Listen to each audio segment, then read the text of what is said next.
সকাল সকাল বাজার থেকে নিয়ে আসা হয়েছে আমাদের শোল মাছ। দুটো মাছ আনা হয়েছিল, একটা মাছ রেখে দিয়েছি জলের মধ্যে জিয়ে, আর আরেকটা মাছ কাটবো বলে গামলার মধ্যে নিয়ে নিয়েছি।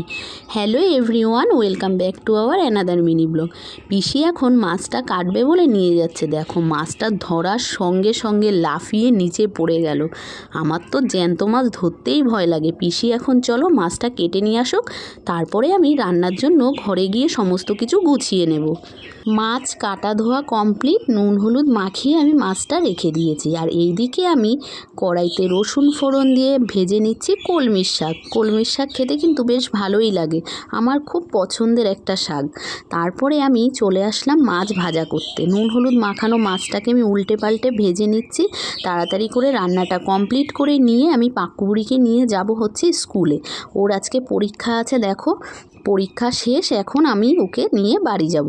এক এক করে সবার ছুটি হচ্ছে, আমি এখানে দাঁড়িয়ে আছি। যা রোদ, বাপরে বাপ, আর খুব গরম পড়েছে। তাড়াতাড়ি করে পরীক্ষাটা শেষ হয়ে যাওয়ার পরে ওকে নিয়ে চলে আসলাম বাইকে করে। এসে আমরা রাস্তার ধারে এক জায়গায় দাঁড়িয়েছি, সেখানে দেখছি আখের রস বিক্রি হচ্ছে। গরমের দিনে এই আখের রস খেতে কিন্তু বেশ ভালো লাগে, শরীরটাও ঠান্ডা হয়, মনটাও বেশ ভালো লাগে।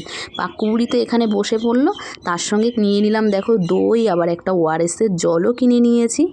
এখন আমরা আখের রস খাবো বলে একটা গাছের তলায় দাঁড়িয়ে পড়লাম। আখের রসটা বানাচ্ছে দেখো।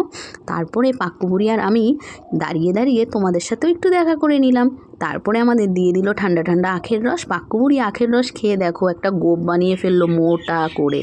আর আমিও আখের রস খেয়ে নিলাম। ছোট্ট মিনি ব্লগটা কেমন লাগলো কমেন্টস করে অবশ্যই জানিও।